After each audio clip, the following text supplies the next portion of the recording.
बोल बम हर हर बम श्रावण मासर अनेक अनेक शुभेच्छा शुभकामना मु आपन सखीवाली से हिली आज गुडी अछि एवं आज आमे कथा आबा जो बोल बम विषय जो काउडिया भाई माने भौणी माने जाउछंती प्रकृति रे तारो कोन महत्व आमे कोन महत्व बुझी कि श्रावण मास पालन करछि ना जेतु समस्त काउडी नि जाउछंती आमे भी जाउछे तनकरी आज आम सहित अछंती विशिष्ट पाला गायक संस्कृति गवेषक एवं निजे मध्य जे पाला को एते सुंदर भाबरे आपणी नेछंती निज पिला बळठु नै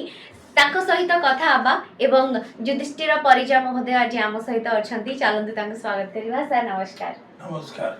सर ए जो संस्कृति ए जो पाला सहित आपण संश्लिष्ट पूरा पिला बळ अछंती आज्ञा पिला बळ 18 वर्ष बयसरो आरंभ करथिल पाला 78 मसिया आज्ञा तो जो पाला भितरे आपण जितबळे जगन्नाथଙ୍କ कथा शिवଙ୍କ कथा कहंती शिवଙ୍କ कथा कहिला रे को महिमाटा आपण को बेसी आकर्षित करे जो श्रावण मास आसीले शिवଙ୍କ प्रति भल पाइबा लोक बेसी बढ़ी जाय अछि म तारे ऊपर कहूची आपण मन रखंतु श्रवण नक्षत्र जो पूर्णमी रे संयोग हबो सेही चंद्र मास को श्रावण मास बोली कहंती श्रवण नक्षत्र संयोग जोगु पूर्णमी सहित सेटा होची श्रावण मास श्रावण मास रे शिव उपासना तार गोटे बड़ कारण होची श्रावण मास रे भगवान शंकर विषपान कला बेले समुद्र मंथन परे भगवती गंगांकर आविर्भाव होइथिला विष्णु को नखकुणरु आस्थिले शिवंक जटा उपरे प्रबल गंगा जल वर्षा हला परे धीरे धीरे विष ज्वाला संज्ञाहीन अवस्था शिव आश्वस्ति लाभ करथिले ये होची शिव तेणु तांकर अविस्मरणीय होची श्रावण मास आजिकाली जो भोल बम काउडिया भक्त से माने सेही श्रावण रे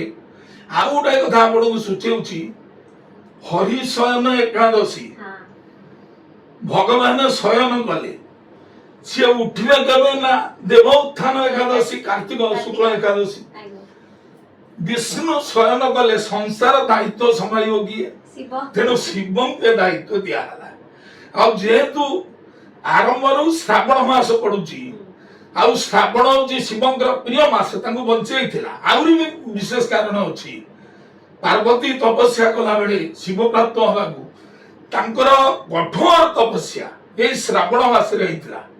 जो तपस्या को शिव सह्य करि न पारी शिव निजे आविर्भूत होइतिले आ पार्वती को साक्षात देइतिला विवाह पई प्रतिश्रुति भी देइतिले अच्छा ये श्रावण मास शिवंकर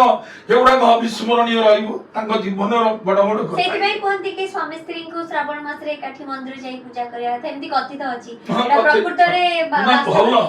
शिव पार्वती जो तांकर विवाह हला परवर्ती ज्येष्ठ मास रे किंतु श्रावण मास रे तपस्या रे प्रीत शिव आविर्भाव हेले एवं पार्वती की स्वीकृति देले सम्मति प्रदान कले विवाह पई तांको जीवनर गोटे अलिवा दिवस होची शिवंकर तापरे श्रावण मास रे म आपन कहउतली बोर बम बम शब्द होची दीटा ब होची गोटे ब होची ओम ओम शब्दर तीनटा अर्थ ओम शब्द सृष्टि आपण भारी डिफिकल्ट कथा साइंस रो सृष्टि जोठ आध्यात्मिकतार सृष्टि होची से ये जो ओम शब्द सूर्यंक चारिपटे पृथ्वी जेतबळे प्रदक्षिण करूची निज कक्षपथरे बुलिबा सह सूर्यंक चारिपटे बुलुची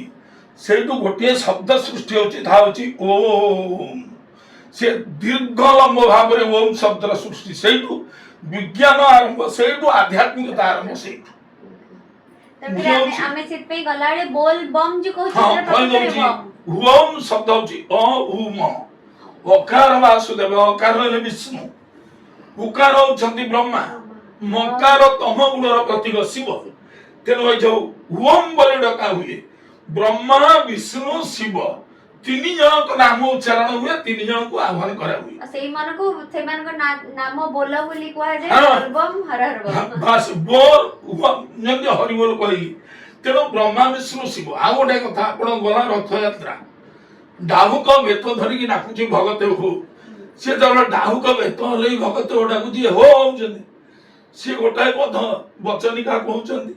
से कहि जेतबळे बेत जोर हलई घंट माड होउची लोक माने रथ भिडी नै पळौचंदी ता अर्थ ଏଇଭଳି ଗୋଟେ ଡାକ ହେଲେ ଶକ୍ତିର ସଞ୍ଚାର ହୁଏ,